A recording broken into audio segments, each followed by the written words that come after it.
Hello friends, my name is Nargis Gupta. In this video, we will discuss about the NPTEL Design and Analysis of Algorithm Week 5 Problem Solutions.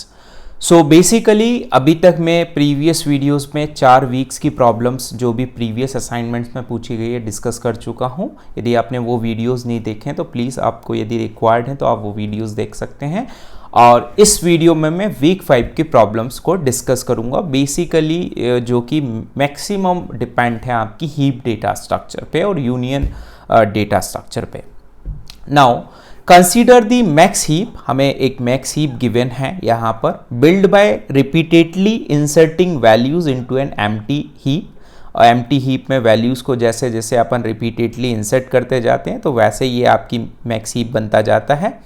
Which of the following could not have been the last element inserted into the heap? मतलब कौन सा ऐसा element होगा जिसमें से जो कभी last element insert नहीं हो सकता. तो इसको बना के देखते हैं. नाउ 90 हीप कंस्ट्रक्शन ऑलरेडी आपको पता है. फर्स्ट एलिमेंट जो भी लिया है आपको लेबल वाइज लेबल आपको एलिमेंट को इंसर्ट करते जाना है. लेबल करंट लेबल को फिल करिए, देन लेफ्ट साइड के पोजीशन को फिल करिए, देन उसके बाद में राइट साइड पे आइए, देन उसके बाद में लेफ्ट साइड, देन उसके बाद में राइट साइड और करंट लेबल को फिल करते जाइए आप. 38, 64, 89. यहाँ पर आप देखें तो दिस इज 17 और ये हो गया आपका 33. नाउ ये सारे एलिमेंट्स हमने इंसर्ट कर लिए. This is a max heap. Max heap कैसे आइडेंटिफाई कर सकते हैं? पेरेंट नोड ऑलवेज ग्रेटर होगा as compared to child node से. आप कंपेयर कर सकते हैं किसी भी पर्टिकुलर में पेरेंट नोड ऑलवेज ग्रेटर है और रूट आपका मैक्सिमम एलिमेंट है. नाउ वो ये बोल रहा है कि which of the following could not have been the last element inserted into the heap. ठीक है, तो लास्ट एलिमेंट अपन ने इस हीप में कौन सा इंसर्ट किया? 33. तो 33 तो लास्ट में इंसर्ट हो गया है. 33 जो भी लास्ट एलिमेंट इंसर्ट हुआ है उस पर्टिकुलर एलिमेंट तक अपन पूरा पाथ रूट नोड तक देखें तो क्या पाथ बनेगा आपका? 90, 77, 51 और 33. इस लास्ट एलिमेंट में के पाथ को आप यदि देखें तो उसमें जो जो एलिमेंट्स आ रहे हैं वो तो आपके इसके पार्ट होंगे और जो नहीं आ रहा है वो इसका पार्ट नहीं होगा. 77 यहां पर आ रहा है तो ये आपका ऑप्शन नहीं हो सकता. Could not have been the last element तो ये हो सकता है पहली चीज. 51 भी हो सकता है. 33 तो हो ही सकता है, ठीक है, क्योंकि वो लास्ट में इंसर्ट हुआ है. तो 38 यहाँ पर आपके इस पर्टिकुलर सीक्वेंस में नहीं आ रहा, तो 38 यहाँ पे सीक्वेंस नहीं होगा. This is the correct option. Now next one. The next question again based on a min heap data structure. In a min heap, what is the most accurate description of worst case complexity of operation find max? Maximum find out करना है. That report the value of the largest element of the heap. Maximum मतलब वो particular value जो सबसे maximum रहेगी पूरे के पूरे हीप के अंदर विदाउट रिमूविंग इट. ठीक है, अब आपके पास में मिन हीप है. ठीक है, फॉर एग्जांपल यहाँ पे मैं मिन हीप बना लेता हूँ एक. ये मैंने मिन हीप कंस्ट्रक्ट कर ली. 1, 2, 3, 4, 5, 6, 7. ठीक है, मिन हीप मतलब जो चाइल्ड नोड है उससे जो पेरेंट नोड है वो ऑलवेज आपका लेस होगा. तो इस पर्टिकुलर क्वेश्चन में ये है. और टॉप में जो मिनिमम जो रूट एलिमेंट होगा वो सबसे मिनिमम होगा. Worst case complexity to find the maximum element. ठीक है, क्या होगा? तो देखिए यहाँ पर कोई ऐसा यदि आप हीप की बात करें तो यहाँ पे कोई ऐसा नहीं है कि हम इस पर्टिकुलर एलिमेंट से लेफ्ट में चले जाएंगे तो या राइट में चले जाएंगे तो मैक्सिमम मिल जाएगा. तो आपको बेसिकली हर एक एलिमेंट को यहाँ पर चेक करना ही पड़ेगा, स्कैन करना ही पड़ेगा फाइंड करने के लिए. तो इसके लिए जितने नंबर ऑफ एलिमेंट्स हैं वर्स्ट केस टाइम कॉम्प्लेक्सिटी उसका उतना ही जाएगा, मतलब order of n. Now next one is after inserting 57 into the max heap, the structure of the heap is ये.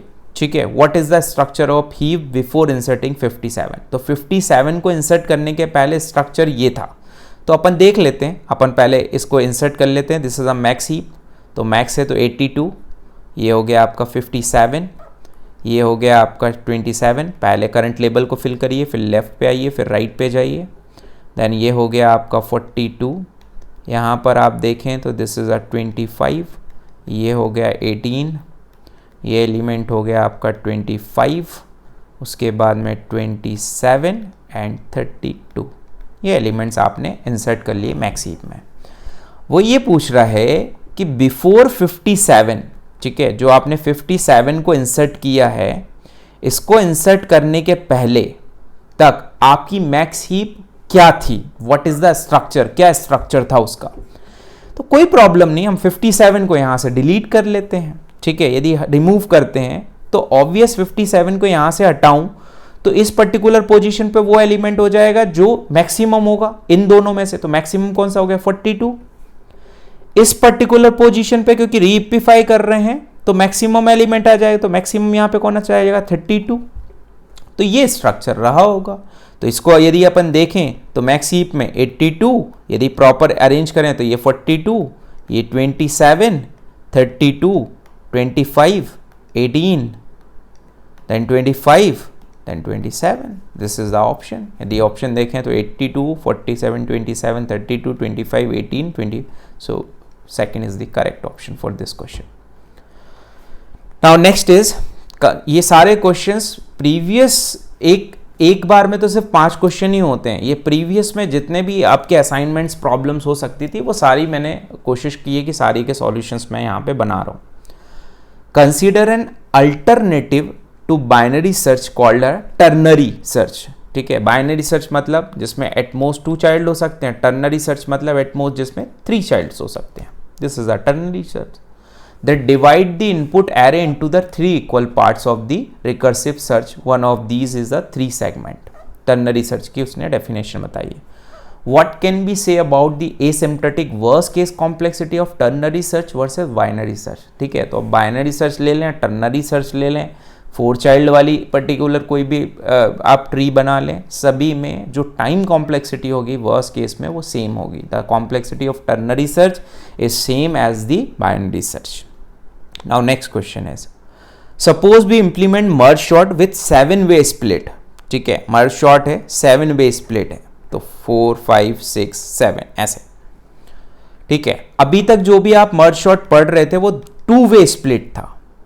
तो merge sort की जो टाइम कॉम्प्लेक्सिटी थी वर्स्ट केस में, what is would be the worst case complexity of the version, तो यदि आप 2-way merge sort की बात करेंगे तो n log n आती थी, ठीक है, बेस में 2 था, ठीक है, 2-way। अब बात करें अपन कि 7-way स्प्लिट हो रहा है, divide the array into 7 equal part, short each part and do a 7-way मर्ज, मतलब हम 2 था तो 2 पार्ट्स में डिवाइड कर रहे थे, देन कंकर टेक्निक अप्रोच कर रहे थे, देन उसके बाद में कंबाइन कर दे रहे थे। यहां पे बोल रहा है 7 पार्ट्स में डिवाइड करो, कंकर टेक्निक अप्लाई करो और उसको कंबाइन कर दो। तो 7 में मर्ज बनाऊं, 2-way मर्ज बनाऊं, 3-way मर्ज बनाऊं, 5-way मर्ज बनाऊं, ऑलवेज टाइम तो आपका वर्स्ट केस में यही रहेगा, टाइम कॉम्प्लेक्सिटी चेंज नहीं होगी। सिमिलरली जैसे आपने ऊपर बाइनरी बनाया, टर्नरी बनाया, सेम टाइम रहेगा। तो order of n log 2n, ठीक है, क्योंकि यदि यहाँ 7 होता तो अपन 7 ले लेते, मतलब 7 नहीं है तो इट इज, यदि बेस देखें तो 2 ही लेकर चलेंगे तो कोई प्रॉब्लम नहीं। Worst case complexity is directly अपन बोल सकते हैं कि order of n log base 2n। So 4 is a correct option. Now suppose we want to delete an arbitrary element from the max heap, max heap से एक particular arbitrary element को delete करना है। Assume we have auxiliary array node 2 heap and heap 2 node required for update operation. Consider the following strategies. 2 strategies आपको given है। पहली strategy में बोल रहा है जो आपने पढ़ा है heap sort के अंदर वो है remove the element from the array, compress the array and reheapify, मतलब remove करिए, compress करिए, reheapify कर दीजिए, ठीक है। एलिमेंट को पर्टिकुलर हीप से रिमूव करा, ठीक है। उसके बाद में रिमूव करने का टाइम, क्योंकि मैक्स एलिमेंट को रिमूव करना है, मैक्स हीप है तो पहला एलिमेंट को रिमूव करने में order of 1 constant time, but उसको रीहिपिफाई करने में, अरेंज करने में जितने नंबर ऑफ एलिमेंट्स हैं वो उतने भी लग सकते हैं वर्स्ट केस में, तो ऑर्डर ऑफ n हो गया वर्स्ट केस कॉम्प्लेक्सिटी, ठीक है। तो 1 में आपका worst case complexity order of n यहाँ पर है और यहाँ पर है, ठीक है। तो ये 2 ऑप्शन तो आपके गलत हो गए। स्ट्रेटेजी 2 क्या बोल रही है, update the value of the node to the current maximum value in the heap +1, ठीक है। करंट जो मैक्सिमम वैल्यू है, अब उस नोड की वैल्यू को करंट मैक्सिमम वैल्यू को अपडेट करना है and readjust the heap then delete the max. ठीक है, तो पर्टिकुलर करंट मैक्सिमम एलिमेंट तो मुझे मिल जाएगा ऑर्डर ऑफ 1 में, उस वैल्यू को अपडेट कर लूंगा मैं लॉग एन टाइम के अंदर। ठीक है, उसके बाद में वो डिलीट बोल रहा है मैक्स हीप को डिलीट कर दो, तो it takes the constant time. ठीक है, तो इस पर्टिकुलर केस में यदि ओवरऑल टाइम देखें अपन तो वो लगेगा आपका log n। ठीक है, so strategy takes the order of log n time. So this is the ये भी गलत हो गया, ये भी गलत हो गया, option 1 is the correct for this question.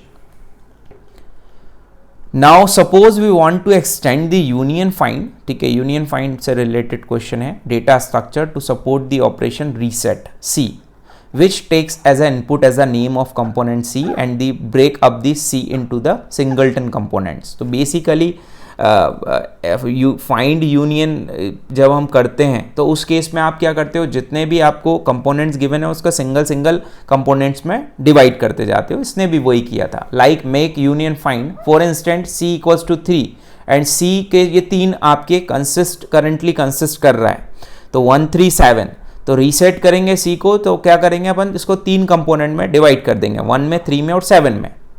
Which of the following is most accurate upper bound of the cost of adding reset C to the array and pointer implementation of union find discussed in the lecture. ठीक है, तो इस particular case में देखिए, सबसे पहली चीज मैं पॉइंटर इंप्लीमेंटेशन की बात करूं तो पॉइंटर इंप्लीमेंटेशन के लिए आपको लीनियरली सर्च करना पड़ेगा। मतलब लिंक लिस्ट के केस में ऐसा कोई डायरेक्ट नहीं है जिससे आपको पर्टिकुलर एलिमेंट या पर्टिकुलर कंपोनेंट पर पहुंच जाओगे आप, तो लीनियरली सर्च करना पड़ेगा। तो लीनियरली सर्च करना पड़ेगा तो it takes the order of n time. तो pointer represent the order of n time, तो ये ऑप्शन सही हो सकता है और आपका फोर्थ ऑप्शन सही हो सकता है। ये 2 ऑप्शन आपके चले गए। ठीक, अब बात आती है एरे रिप्रेजेंटेशन की। तो एरे के केस में हम किसी भी पर्टिकुलर एलिमेंट को, ठीक है, यदि फाइंड यूनियन फाइंड लगाएं तो उसको ऑर्डर ऑफ साइज के अकॉर्डिंग हम एरे को रिप्रेजेंट कर सकते हैं। तो order of size of C यहां पे भी गिवन है, यहां पे आपका n गिवन है, तो ये भी चला गया। तो यहां पे order of size of C, तो एरे रिप्रेजेंटेशन के लिए जो भी उसका साइज है, ठीक है, वो उतना ही टाइम लगेगा। और यदि आप पॉइंटर रिप्रेजेंटेशन की बात कर रहे हैं तो कितना particular order of n time लगेगा। ठीक, तो B is the correct option. Now next one is in the algorithm represented for the closest pair of the points problems we have assume that no 2 points have the same x और y coordinate. ठीक है, x और y coordinates पे नहीं है। Which of the following steps would become more complicated to justify without the assumption. ठीक है, तो इस पर्टिकुलर प्रॉब्लम में आप ये कह सकते हैं कि जो ऑल x कोऑर्डिनेटर हैं कुड बी दी सेम। ठीक है, सेम हो सकते हैं, in which case we may need order of n time for each point. ठीक है, तो ईच पॉइंट के लिए ऑर्डर ऑफ n टाइम लगेगा। इन किसमें, ईच टाइम किसमें, py, जो कि असाइन करेगा टू असाइन इट टू किसको, qy को और ry को। ठीक है, तो कितना टाइम लगेगा इस केस में, ऑर्डर ऑफ n।